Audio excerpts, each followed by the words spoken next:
Quando o Espírito de Deus toma a boca do mensageiro, a palavra produz o resultado para o qual foi mandada. Acompanhe agora mais uma inédita mensagem de paz e vida, ministrada pelo pastor Joanribe Palharim. Abra o seu coração e faça mais do que ouvir. Tome posse, pois esta palavra é para você. Pegue a palavra, pegue o Evangelho. Evangelho segundo Mateus, capítulo 6, versículo 33. Tem alguém perto de você sem a palavra? Mostre para a pessoa onde nós vamos ler. Só vou pedir a gentileza de todos se colocarem de pé para a gente ler a palavra. Vamos ficar todos de pé. Já acharam? Escute, isso é um segredo para você ter uma vida abençoada. Uma vida diária abençoada. Jesus disse assim, tinha mais de 5.000 homens na frente dele, fora mulheres e crianças. Jesus disse assim, mas buscai primeiro o reino de Deus e a sua justiça, e todas essas coisas vos serão acrescentadas. Que coisas? Jesus viu que aquela multidão estava preocupada com o dia seguinte. A multidão estava preocupada, o que eu vou comer hoje? O que eu vou dar para os meus filhos comerem? Aquela multidão estava preocupada, o que eu vou vestir? O que eu vou beber? O que eu vou dar para a minha família? Aquela multidão estava preocupada, e agora? E agora? E amanhã? O que será? Então Jesus ensinou esse segredo. Porque a multidão que estava na frente dele era muito necessitada. Mas, buscai primeiro o reino de Deus e a sua justiça, e todas essas coisas vos serão acrescentadas. No versículo seguinte está escrito, não vos inquieteis, pois, pelo dia de amanhã, porque o dia de amanhã cuidará de si mesmo. Amém? Nós queremos nos preocupar com o dia de amanhã, mas Jesus está dizendo, eu garanto o meu cuidado para você hoje, somente hoje. Mas e amanhã, Senhor? Eu não estou falando sobre amanhã, eu estou falando hoje. E se você buscar o reino de Deus e a sua justiça hoje, todas as coisas vos serão acrescentadas. Então eu vou reler essa palavra e você repete em seguida, produzindo resultado na tua vida. Vamos lá. Mas buscai primeiro o reino de Deus e a sua justiça, e a sua justiça, e a sua justiça, e todas essas coisas vos serão acrescentadas. Amém? Você crê na palavra de Deus? Então vamos aplaudir a palavra do Senhor Jesus. Vamos dar a melhor salva de palmas para a sua palavra.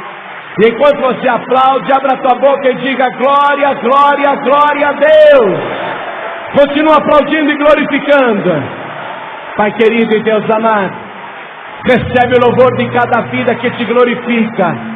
E sobre cada uma delas derrama a tua bênção, a tua graça, a tua virtude, o teu poder. Pai querido, esta multidão veio aqui para ouvir a tua palavra e aprender de ti. Ninguém quer ouvir o homem falar. Então vem o Senhor com teu Espírito. Tome a boca do pregador, tome os lábios do mensageiro. Envia a tua palavra com poder e autoridade. E que a tua palavra vá e prospere naquilo para o qual está sendo enviada, em nome do Senhor Jesus. Oh glória, diga amém, Jesus. Glória a Deus. Poder se assentar, por favor. Qualquer pessoa pode vir aqui na igreja, porque a porta está aberta e a igreja é pública. Qualquer pessoa pode entrar aqui. Vir à igreja e tão somente fazer uma campanha de oração não quer dizer que a pessoa está buscando a coisa corretamente. Porque Jesus não disse apenas, buscai o reino de Deus e todas as coisas vos serão acrescentadas. Mas ele disse, buscai primeiro, é primeiro lugar, buscai primeiro o reino de Deus e a sua justiça. Se a pessoa vem aqui na igreja para buscar a bênção, buscar as coisas, e aí ela faz uma campanha de 7 domingos à tarde de oração, por exemplo, e ela volta para sua casa, e por causa dos problemas do dia a dia, maltrata a família, é ríspida, é intolerante, é nervosa, é briguenta, ou lá fora faz tudo que tem vontade, bebe, fuma, joga, se prostitui. A pessoa no outro domingo vem aqui e faz a segunda semana de oração. Ela não está buscando corretamente, porque ela está buscando o reino, mas não está buscando a justiça. Buscar a justiça significa colocar a minha vida no altar de Deus e ter um compromisso com o Senhor e ter temor de Deus lá fora e fazer tudo de uma maneira que sempre agrada a Deus e fugir das coisas erradas e não fazer aquilo que parece mal aos olhos do Senhor. Aí eu estou buscando o reino de Deus e a sua justiça. Eu não estou vindo apenas na igreja. E se nós fôssemos construir para cada pessoa aqui uma casa boa, nós teríamos que levantar 4 pilares, 4 colunas. E buscar o reino de Deus e a sua justiça é o primeiro pilar, é a primeira coluna. Imagine que nós estamos aqui, construindo então uma casa. O alicerce tem que ser colocado sobre a rocha é Jesus. E Jesus uma vez contou uma parábola dizendo, qualquer homem ou qualquer mulher que ouve estas minhas palavras e as pratica, assemelhá-lo-ei ao homem prudente que edificou a sua casa sobre a rocha. E veio o vento e a tempestade, e transbordaram os rios, e deram contra aquela casa, mas ela não caiu, porque estava construída sobre a rocha. Ou seja, não basta apenas eu ouvir a palavra de Deus, eu tenho que praticar a palavra de Deus. Eu tenho que observar a palavra. Isso é buscar o reino de Deus e a sua justiça. Eu posso querer um emprego, eu posso querer pagar uma dívida, vou na igreja para Deus me ajudar, eu posso querer comprar um automóvel, conseguir um financiamento de uma casa, meu Deus, faz aprovar minha ficha, eu estou buscando o reino, mas eu estou buscando as coisas do reino. Jesus disse, não é bem assim. Busque o reino e a sua justiça. Coloque a tua vida no altar. Não apenas ouça a palavra, mas pratique a palavra. E Jesus está garantindo todas as coisas boas que a gente precisa serão acrescentadas. O primeiro pilar está ali, é a justiça. Buscar o reino de Deus e a sua justiça. Quem entendeu isso, diga amém. Não é apenas vir na igreja, é colocar a vida no altar. Amém? O rei Davi, ele teve uma vida vitoriosa desde a adolescência. Começou a sua vida derrotando um gigante, um soldado, um militar treinado, poderoso, muito mais forte. E ele era praticamente um garoto quando ele venceu aquela primeira luta importante da sua vida. Mas nos diz a palavra, e o próprio Davi testifica que antes de matar aquele Golias, ele matou um leão e matou um urso. Ele já tinha vitórias antes de vencer Golias. E ele vai viver toda a sua vida em guerra, lutas, o tempo todo, perseguições, traições. E ele não morrerá em nenhuma cilada. E nada conseguirá derrotá-lo, derrubá-lo. Ele vai se tornar o rei mais abençoado que Israel já teve. E ele vai governar e vai envelhecer. E o rei Davi, quando ficou velho, ele olhou para trás. E olhou para ele mesmo. E olhou em volta dele. E olha o que ele escreveu. Vamos no livro de Salmos, capítulo 37. Salmo de número 37, versículo 25. Ache rapidamente, por favor. Olha o que o rei Davi escreveu. Ele já estava velho agora. Não morreu assassinado. Não morreu nas traições, nas muitas tentativas.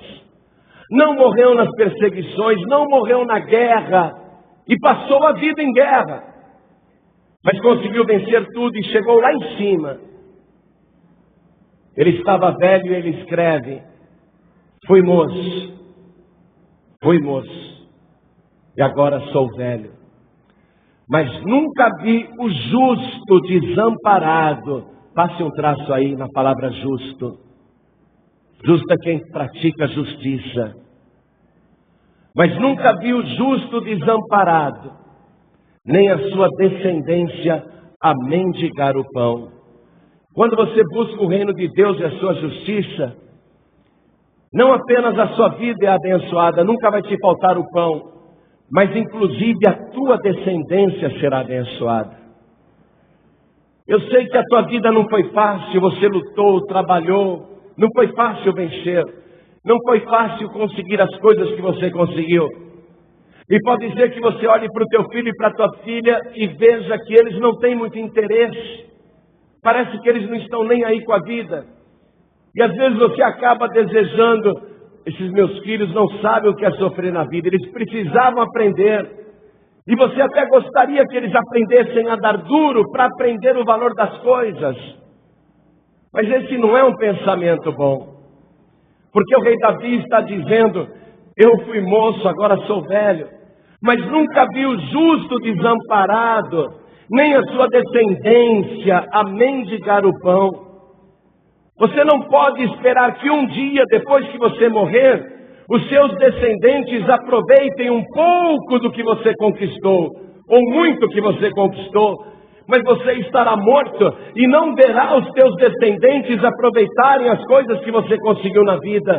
Porque você ficou naquela teimosia: não, meu filho tem que aprender a batalhar, não vou dar nada não. Minha filha tem que aprender a batalhar, não vou dar nada não. Tem que aprender, a vida é dura.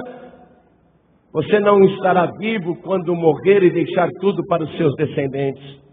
E a promessa que Deus está fazendo para você agora é que os teus descendentes, eles não irão usufruir a tua justiça depois que você morrer, mas durante a tua vida aqui na terra, você vai ser o canal de bênçãos por onde Deus vai derramar fartura e prosperidade sobre a tua vida e sobre a tua descendência.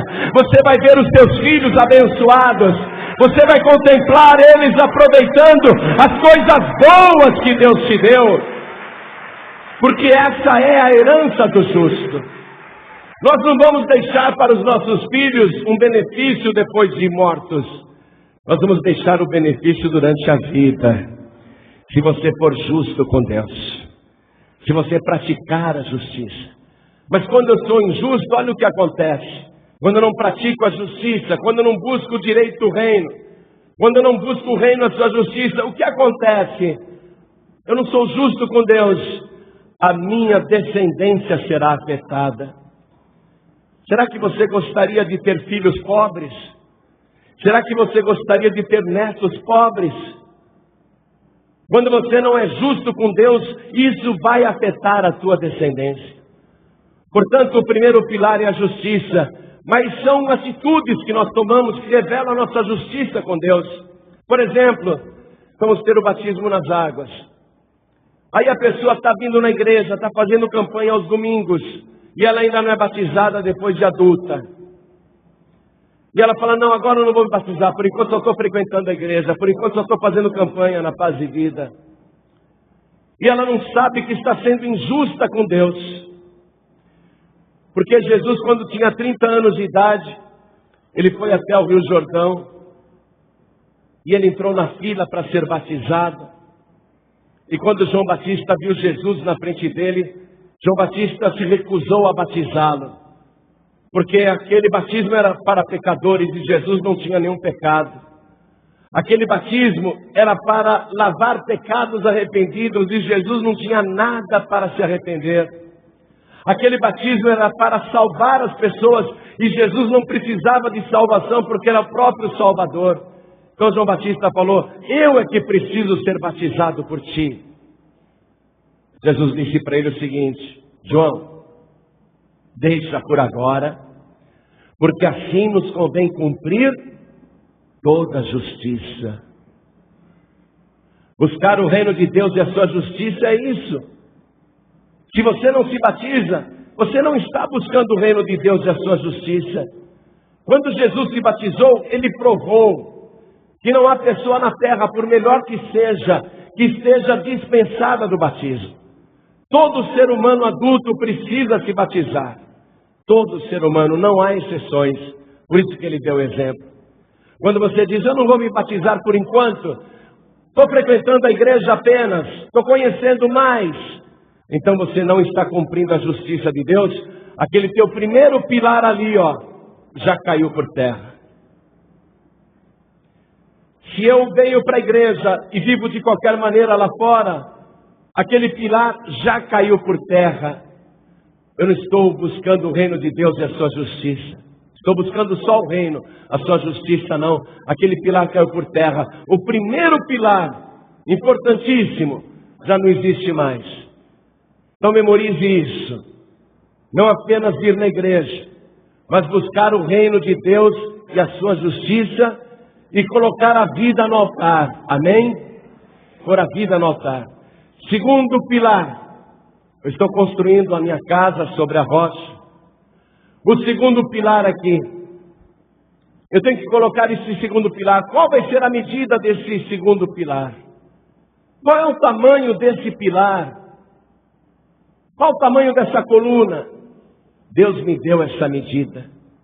E a medida dessa coluna é igual para mim, é igual para você, é igual para a dona de casa, é igual para o aposentado, é igual para o empresário e é igual para o empregado. É igual até para o desempregado, é igual até para quem faz bico, é igual para quem é rico e para quem é pobre, para o homem e para a mulher. Essa coluna aqui, Deus me colocou uma medida. Quero que você vá comigo no último livro do Antigo Testamento, que é o livro de Malaquias, capítulo 3. Vamos ler aqui o versículo 10. Malaquias é o último livro do Antigo Testamento. Amém? É antes de Mateus.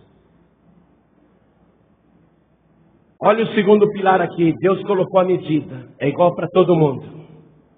Trazei todos os dízimos à casa do tesouro, para que haja mantimento na minha casa.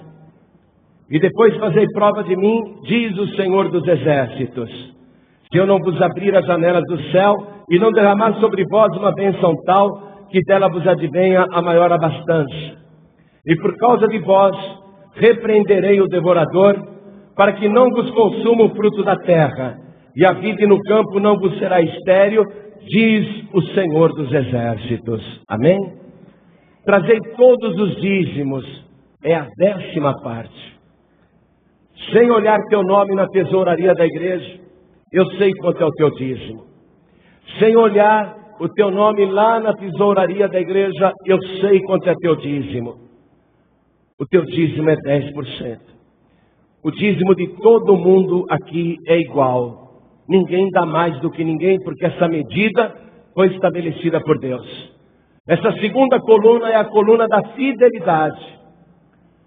Se eu digo assim para Deus, ou para a igreja, ou para o pastor, ou para mim mesmo: esse negócio de dízimo é coisa do Antigo Testamento.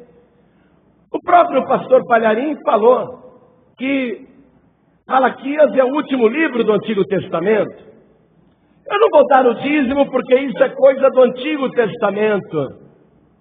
Aí você está sendo injusto com Deus. Porque Jesus Cristo, quando esteve aqui na terra, Ele não aboliu o dízimo e, pelo contrário, Ele nos mandou ir além do dízimo. Então vamos no Novo Testamento. Evangelho de Mateus, capítulo 23, versículo 23. Jesus está falando com fariseus e escribas. Os escribas eram aqueles funcionários do templo que faziam cópias manuais do Antigo Testamento. De tanto eles copiarem o Antigo Testamento à mão, eles se tornaram expertos na palavra, sabiam de cor e salteado. Os escribas são os mais letrados, os maiores conhecedores da palavra. E os fariseus formavam o grupo religioso mais zeloso da lei. Tanto que as pessoas achavam que somente os escribas e fariseus conseguiriam ir para o céu, porque eles levavam muito a sério o Antigo Testamento. E Jesus está falando com eles. Eu estou no Evangelho de Mateus, capítulo 23, versículo 23. Jesus diz assim: ai de vós. Você vê que ele começa dando bronca. Ai de vós, escribas e fariseus hipócritas. Ele está elogiando ou está criticando? E bem criticado, né? Se eu chamar alguém aqui de hipócrita, a pessoa é capaz de me dar um soco na cara, né? Porque hipócrita é uma ofensa grave. Eu chamar alguém de hipócrita é uma ofensa grave. Então Jesus está ofendendo. Olha só. Ai de vós, escribas e fariseus hipócritas, pois que dais o dízimo da hortelã, do endro e do cominho, isto é, das hortaliças, até das mínimas coisas. Por exemplo, aqui tem 10 raminhos de hortelã, um é dízimo. Eles separavam os dízimos das mínimas coisas, inclusive. Eles davam o dízimo de tudo, não deixavam escapar nada. Então Jesus está dizendo: ai de vós, escribas e fariseus hipócritas, porque dais o dízimo da hortelã, do endro e do cominho, e desprezais o mais importante da lei, o juízo, a misericórdia e a fé. Juízo é o quê? Justiça. Buscai o reino de Deus e a sua justiça. Desprezais o mais importante da lei, o juízo, a misericórdia. O que adianta eu ser dizimista? Dou dízimo das mínimas coisas, e em casa maltrato todo mundo, no trabalho eu sou intolerante, na escola, ou no meio da minha parentela, ou no meu círculo de amizades, eu sou uma pessoa crítica, uma pessoa nervosa, uma pessoa que maltrata os outros, uma pessoa que não tem misericórdia de ninguém, uma pessoa que não perdoa ninguém, que não deixa passar nada. O que adianta eu ser dizimista? Jesus está dizendo: vocês dão o dízimo das mínimas coisas e desprezam o mais importante da lei, o juízo, a misericórdia e a fé. Se eu dou o dízimo, eu tenho que ter fé. Preste atenção. Fé na palavra que Deus disse. Eu dou o dízimo porque eu tenho essa fé. Porque Deus prometeu abrir sobre mim as janelas dos céus e derramar uma bênção tal. Eu dou o dízimo porque Deus prometeu que vai repreender o devorador. Eu tenho fé nesta palavra. E os fariseus e escribas, eles estavam dando o dízimo apenas por ritual, por legalidade, por religiosidade. Estavam esquecendo a fé. Esqueceram o juízo, a misericórdia e a fé. E veja como Jesus termina a bronca. Deveis, porém, fazer essas coisas e não omitir aquelas. Deveis fazer essas coisas quais? Observar o juízo, a misericórdia e a fé, e não omitir aquelas. Aquelas quais? Dar o dízimo até das mínimas coisas. Amém? Então, falar que o dízimo é coisa do Antigo Testamento é ser injusto com Deus. Então eu não dou o dízimo, eu não estou dando de volta para Deus aquilo que é de Deus, eu estou sendo injusto com Deus. Então essa coluna já caiu também. Como é que eu vou edificar a minha casa? Mas se eu sou justo com Deus, se eu reconheço que tudo que eu tenho, tudo que eu ganho, tudo que eu possuo foi Ele que me deu, é justo que eu devolva para Ele a 10ª parte. Então eu estou sendo justo com Deus. E o justo não vai mendigar o pão, nem a sua descendência. Então eu tenho a segunda coluna aqui. A altura dela foi Deus que estabeleceu. A medida é 10%. Está aí. Essa coluna é igual para todo mundo. Agora eu vou colocar a terceira coluna do lado de lá. Essa terceira coluna, amados, olha só, ela está ligada a esta. A terceira coluna está ligada com a segunda. Vamos lá em Malaquias capítulo 3, versículo 8. Acompanhe comigo, é importante. A terceira coluna está ligada com a segunda. Olha o que Deus perguntou. Roubará o homem a Deus? Todavia vós me roubais e dizeis, em que te roubamos? Nos dízimos e nas ofertas alçadas. Não apenas na oferta, ele está dizendo ofertas alçadas. A oferta alçada é uma oferta que eu levanto. Então eu vou levantar essa coluna aqui, ó. Essa coluna. Essa é a coluna da oferta alçada. Se eu tenho uma coluna lá e esta aqui, que tamanho que deve ser essa coluna? Ela tem que ser do mesmo tamanho dessa, não é verdade?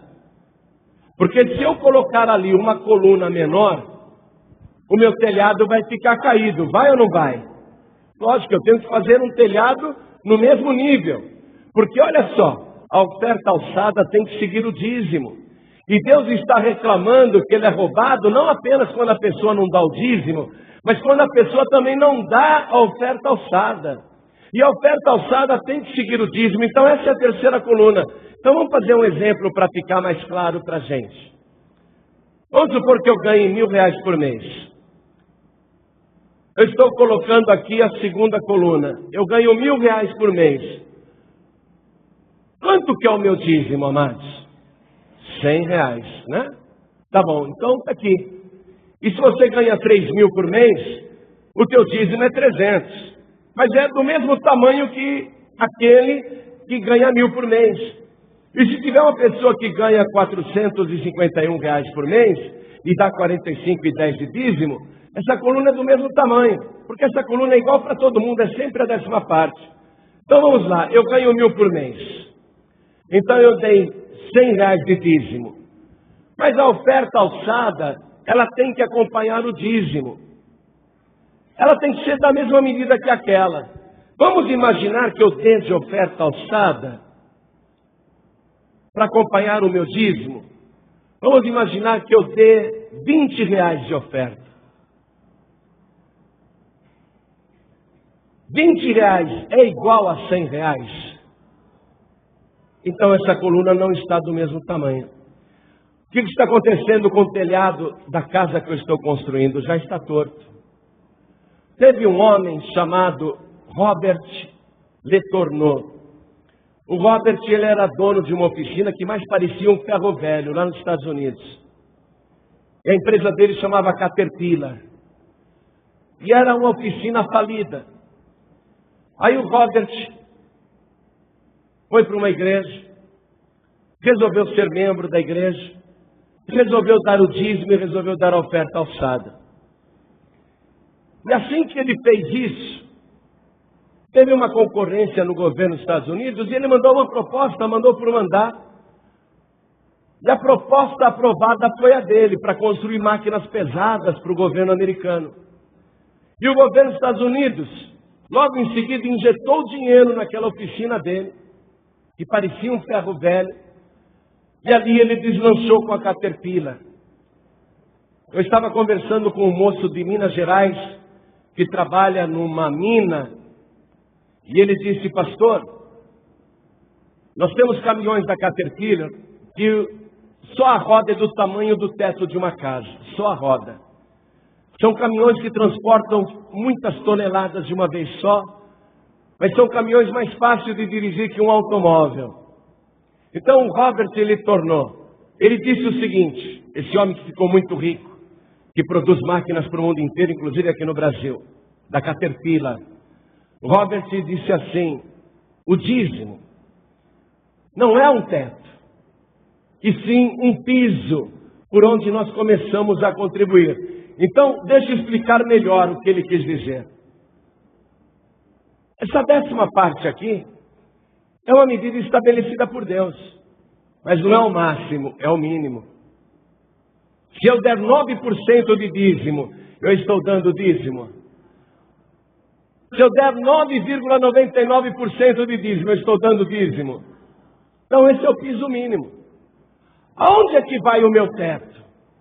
O meu teto vai na oferta alçada. Qual é o meu teto? O meu teto é a oferta alçada. Então eu ganho R$1.000 por mês, o meu dízimo é 100. Eu dou R$100 de oferta alçada para acompanhar o dízimo. Quer dizer que eu nivelei o teto. Não é? Estou nivelando o teto. Está certinho o meu teto. Mas o que aconteceria? Preste atenção. Se eu, ao invés de dar R$100 de oferta alçada, eu desse R$150.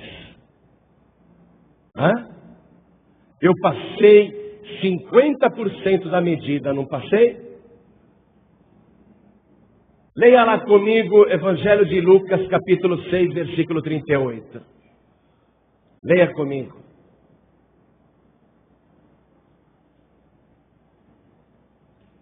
Lucas 6, versículo 38. Dai e ser-vos-á dado, disse Jesus. Boa medida, recalcada, sacudida e transbordando vos darão. Porque com a mesma medida com que medirdes, vos medirão de novo. Passa um traço no final do versículo. Porque com a mesma medida com que medirdes, vos medirão de novo. Então olha só. Vamos lá. Eu ganho R$1.000 por mês, eu dei R$100 de dízimo, estou sendo honesto, estou sendo justo com Deus. Mas eu dei de oferta alçada, eu dei R$150 de oferta alçada para acompanhar o meu dízimo. O que aconteceu com essa coluna? Ficou mais alta que aquela, não ficou? Não ficou mais alta que aquela? Olha só, essa coluna ficou mais da metade, mais alta do que aquela. Quer dizer, aquela lá tem uma medida que Deus me deu. Mas essa eu pus 50% mais alta. Com a medida com que eu medir, eu serei medido de novo. O que Deus vai ter que fazer? Ele vai ter que me aumentar o ganho aqui, ó. Agora eu inverti a situação. Agora é Deus que vai ter que aumentar essa coluna para mim. Eu vou ter que ganhar mais do que eu ganho. Amém? Então essas são as 3 colunas. Muito bem. Agora tem a 4ª coluna. A 4ª coluna é a coluna da coragem. Por que eu não dava o dízimo quando eu era novo convertido? Porque eu tinha medo que fosse fazer falta. Meu Deus, eu ganho tão pouco, se eu der o dízimo, aí que vai faltar mesmo. Não é? Eu tinha medo de dar o dízimo. Primeiro mês que eu dei o dízimo, eu me lembro. Eu dei 1.000, eu ganhava 1.938, eu dei 193,80 de dízimo. No mês seguinte, o próximo pagamento eu já estava em outra empresa e eu ganhei 32.000. E eu dei de dízimo 3.200. O meu segundo dízimo foi quase o dobro do salário que eu ganhava no mês anterior. Mudei de emprego, virei diretor de arte, comecei a ganhar dinheiro sem parar como publicitário. Então olha só, eu me arrependi de não ter sido justo com Deus antes, de não ter feito isso antes, porque eu achava que ia me fazer falta. Então o 4º pilar ali é o da coragem. E Deus não trabalha com pessoas medrosas ou com pessoas covardes. Veja o que está escrito na carta aos Hebreus, capítulo 10, versículo 38. Vamos lá. Aos Hebreus, capítulo 10, versículo 38. Mas o justo viverá da fé. E que Jesus falou para os fariseus: ai de vós, que dais o dízimo da hortelã, do endro e do cominho, até das mínimas coisas, e desprezais o mais importante da lei, o juízo, a justiça, não é? A misericórdia e a fé. A 4ª coluna é da fé, é a da coragem. Mas o justo viverá da fé. E, se ele recuar, a minha alma não tem prazer nele. Deus não trabalha com quem recua. E a pessoa recua por quê? Porque ficou com medo. Se ela tiver coragem, ela avança. Deus não trabalha com quem recua, Deus trabalha com quem avança. Vamos lá no livro de Deuteronômio, capítulo 20, versículo 8. Antigo Testamento, Deuteronômio, capítulo 20. Vamos ver aqui o versículo 8. Essa é a lei para conquistar territórios. Esta é a lei para avançar. Esta é a lei para vencer as batalhas. Preste atenção. Deus ensinando. E continuarão os oficiais a falar ao povo dizendo: qual é o homem medroso e de coração tímido? Qual é o homem medroso e de coração tímido? Passa um traço aí no tímido. Porque o tímido aí não é de ter vergonha de falar em público, não é de ter vergonha de outras pessoas. O tímido aí é aquela pessoa que não tem coragem. Qual é o homem medroso e de coração tímido? Vá e torne-se à sua casa, volte para casa, para que o coração de seus irmãos não se derreta como o seu coração, porque a covardia é contagiosa, o medo é contagioso. Deus falou: eu não quero que covardes estejam no meu pelotão. Os covardes podem voltar para casa, eu não quero que eles contaminem os outros. Voltem para casa. E o versículo 9 diz assim: e será que, quando os oficiais acabarem de falar ao povo, então designarão os maiorais, olha aí, os maiorais dos exércitos para a dianteira do povo. A pessoa só vai se tornar grande, só vai se tornar maioral, se ela for na dianteira. Deus não trabalha com quem está recuando, com quem está na retaguarda, com quem está com o pé atrás. A pessoa está com o pé atrás, Deus não trabalha com essa pessoa. Eu sei o que é isso. Tudo que você passou e está passando, eu já passei. Por exemplo, eu sei o que é ter medo de dar o dízimo. Eu sei o que é dar de oferta qualquer coisinha para Deus, porque eu já fiz isso quando era novo convertido. E eu sei o que é ser covarde, porque eu fui um covarde. No ano de 1982 eu morava em Manaus. Estava 1 ano e meio morando em Manaus. Não queria ser pastor, eu estava morando em Manaus. E um dia Deus me deu a Paz e Vida e me mandou voltar para São Paulo para abrir a Paz e Vida. Eu acreditei de uma tal maneira que eu fiz um acerto com a empresa em Manaus. Eu tinha uma agência de propaganda em São Paulo. Então eu voltei de Manaus com muito dinheiro, aluguei um salão no centro da cidade, na Avenida Rio Branco. Aluguei aquele salão, era um salão todo detonado. Com o dinheiro que eu tinha, eu fiquei 3 meses pagando a reforma e pagando aluguel. Quando eu vi que o salão estava pronto para inaugurar a Paz e Vida, eu coloquei 150 faixas na cidade de São Paulo, nos pontos de mais movimento. E eu mandei milhares e milhares de malas diretas de convite para as pessoas virem na inauguração. E quando foi o dia da inauguração, eu esperava que viesse uma multidão e não veio ninguém, só minha família e alguns parentes. Quando eu vi que não veio ninguém de fora, que ali só tinha familiares, eu pensei assim comigo: essa igreja aqui não vai ter como me sustentar. Eu vou precisar continuar com a minha agência de propaganda até essa igreja crescer.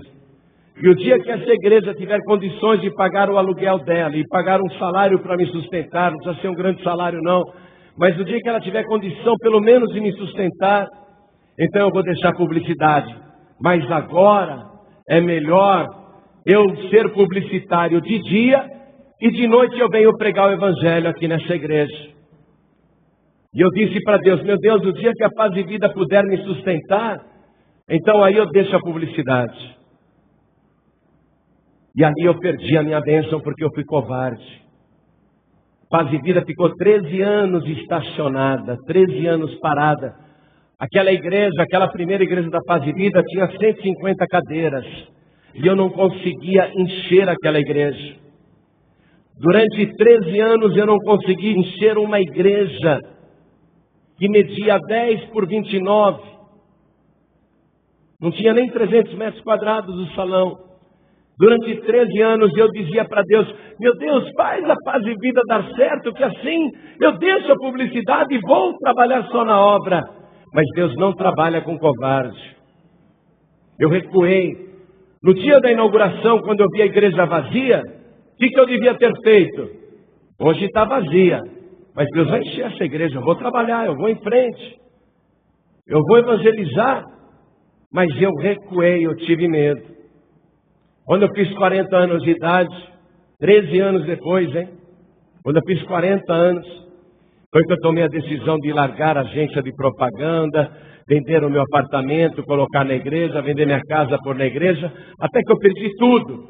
Quando eu perdi tudo, que eu não tinha mais $1, que eu não tinha mais nada, aí eu tive que viver pela fé. Aí eu aprendi a viver pela fé, porque senão, se eu não dependesse de Deus, eu estaria morto.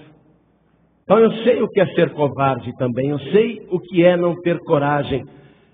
E aquela quarta coluna ali, porque você está construindo a tua casa, aquela quarta coluna é só para quem tem coragem e vive pela fé. Então vocês estão agora recebendo os 4 ensinamentos que vão fazer você ter uma vida abençoada hoje. Eu vou pedir a toda a igreja para ficar de pé, por favor. Vou pedir a você que pegue as suas coisas e venha aqui para frente agora. Vem para cá. Venham todos aqui para frente. Vem para cá. Chega mais perto de mim. Qual é a primeira coisa que eu tenho que fazer para a minha vida ser abençoada? Eu tenho que buscar primeiro e, em primeiro lugar, o reino de Deus e a sua justiça. Isso tem que ser primeiro lugar. Festa de casamento, festa de aniversário, visita de parente, passeios, viagens, nada disso pode estar em primeiro lugar na minha vida. Eu tenho que buscar primeiro o reino de Deus e a sua justiça. Amém? Eu tenho que colocar a minha vida no altar. Não basta apenas eu vir na igreja e fazer uma campanha de 7 domingos de oração. A minha vida tem que estar no altar. Esse é o primeiro ponto. É a santificação, é o compromisso com Deus. Eu não posso fazer lá fora aquilo que parece mal aos olhos do Senhor. E Deus vê todas as coisas. Deus é obrigado a ver todas as coisas. Ele é testemunha de todas as coisas. Deus, ele vê, por exemplo, um assaltante matando uma criança. Deus, ele vê o ímpio matando o inocente. Deus, ele vê a pessoa praticando o roubo, a iniquidade e a mentira. Deus vê a pessoa praticando a prostituição e não tem jeito dele fechar o olho e falar: eu não vou olhar, porque ele vê tudo. E no meio dessa geração perversa, os olhos de Deus estão sobre toda a terra. O que Deus quer encontrar? Os fiéis da terra, para que estejam com Ele. Deus diz assim: os meus olhos procurarão os fiéis da terra, para que estejam comigo. Aquele que anda num caminho reto, esse me servirá. Então Deus procura. E quando Ele vê no meio de tanta iniquidade, Ele vê você se esforçando para buscar o reino e a sua justiça, então Ele se agrada com a tua vida e Ele quer abençoar a tua vida.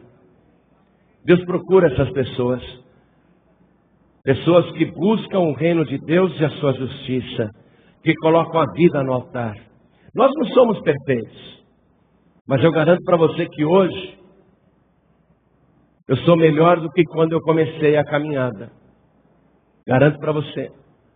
Quando eu comecei a minha caminhada, eu ia conversar com o pastor, saía palavrão, e eu falava: aí pastor, desculpa, e saía outro palavrão sem querer para pedir desculpa. Jorrava palavrão da minha boca. Hoje não sai um palavrão da minha boca. Não sai, não sai, não sai, não sai. É um processo, não é? Nós não somos perfeitos, mas Deus quer ver em você um esforço para aperfeiçoar a sua vida. Deus quer ver em você um compromisso com o reino, uma determinação de agradá-lo, de fazer só aquilo que lhe agrada. Deus procura pessoas assim. Nós vamos melhorar com o tempo. Deus quer pessoas que não sintam mais prazer no pecado. Porque eu vou dizer para você, se eu cometer um pecado, esse pecado não vai me dar nenhum prazer. Pelo contrário, vai me dar tristeza. E isso já prova que eu não sou mais do mundo. Porque quando eu era do mundo, o pecado me dava prazer. Mas agora, se eu pecar, eu vou ficar triste, porque o pecado não me dá mais prazer. Deus quer pessoas assim, que não são perfeitas, ninguém é, mas que não tenham mais prazer no pecado, que querem se distanciar do pecado. Pessoas que querem colocar a vida no altar. Então eu pergunto aqui para cada um de vocês, quem quer pôr a sua vida no altar? Levante a mão. Compromisso com Deus, sentir tristeza pelo pecado. Amém, glória a Deus. Pode abaixar tua mão. Se você colocar a tua vida no altar de Deus, buscar o reino, a sua justiça, você vai fazer de tudo para agradá-lo. Você vai colocar os pilares no lugar certo. Você vai honrar a Deus e Deus também vai te honrar. Então coloque a mão direita sobre o teu coração. Ore assim comigo. Meu Deus e meu Pai, eu quero colocar a minha vida no teu altar. E a partir de hoje, fazer só aquilo que te agrada. Eu não quero, meu Deus, te entristecer.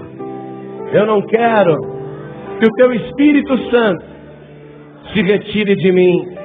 Pelo contrário, eu quero ser a cada dia e no dia de hoje uma pessoa transbordante da tua presença. Eu quero hoje ser a pessoa que te serve, que te adora em espírito e em verdade. Vem, Senhor, retira de mim tudo que não te agrada e abençoe o meu dia a dia.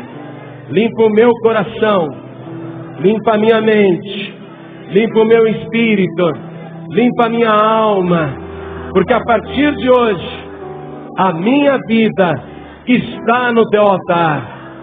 Continue em espírito. Pai querido, o rei Davi dizia: eu fui moço, agora sou velho, mas nunca vi o justo desamparado, nem a sua descendência mendigar o pão. E o rei Davi morreu velho, farto de dias e com muitos bens. Tentaram destruí-lo a vida inteira, mas como ele buscava o teu reino e a tua justiça, nada pôde destruí-lo. Meu Deus da glória, Davi não era perfeito, assim como nós também não somos perfeitos, mas Davi fazia de tudo para te agradar. E cada um de nós agora está fazendo esse compromisso contigo. Queremos fazer somente aquilo que te agrada. Queremos colocar a nossa vida no teu altar. A nossa vida te pertence. Senhor Deus, nós estamos consagrando a nossa vida no teu altar, para que a nossa luz brilhe no meio das trevas, para que através de nós os nossos descendentes sejam abençoados, para que nada falte nem para nós, nem para os nossos descendentes. E é por isso que nós vamos buscar o teu reino em primeiro lugar e vamos observar a tua justiça, somente aquilo que te agrada. Por isso agora, meu Deus, eu abençoo cada vida aqui presente e peço ao Senhor que estenda a tua mão poderosa e coloque a tua mão santa sobre a vida desta pessoa. Passa a tua virtude e passa o teu poder agora. Enche esta pessoa da tua presença, meu Deus. Transforma totalmente a vida dela. Faz uma mudança radical na vida dessa pessoa. Confirma, meu Pai, que o Senhor tem se agradado dela. e que ela a partir de agora também tem te agradado. Em nome do Senhor Jesus, eu te abençoo, meu querido. Em nome de Jesus, eu te abençoo, minha querida. E quem eu abençoar é abençoado. Receba a tua bênção agora. A tua vida está abençoada. Recebi mandado de Deus para abençoar. Meu Deus, em nome de Jesus, eu uso o poder que o Senhor me concede. E eu abençoo esta vida agora. Eu te abençoo em nome de Jesus. Assim seja feito. Amém, Senhor. Usando as tuas mãos, comece a agradecer ao Senhor. Glória a Deus. Você acabou de ouvir uma inédita mensagem de paz e vida, ministrada pelo pastor Joanribe Palharim. Acompanhe diariamente neste mesmo horário, ministrações que irão mudar a história da sua vida, num oferecimento dos Pregadores do Telhado. Saiba mais sobre este compromisso. Acesse pregadoresdotelhado.org.br.